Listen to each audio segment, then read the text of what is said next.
Music addiction എങ്ങനെ മാറ്റാം? Music കേൾക്കുമ്പോഴേ ഒരു വൈബൊക്കെ ഫീൽ ചെയ്യാമല്ലേ?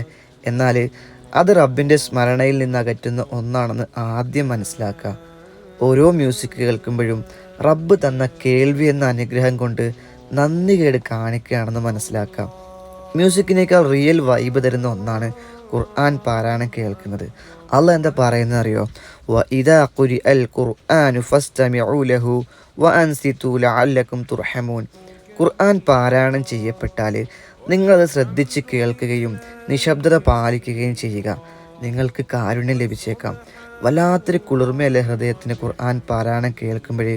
മ്യൂസിക്കിനെ റീപ്ലേസ് ചെയ്ത് ഖുർആൻ പാരായണം കേൾക്കുന്ന ഒരു പ്രവണത ജീവിതത്തിൽ ഉണ്ടാക്കിയെടുക്കുക.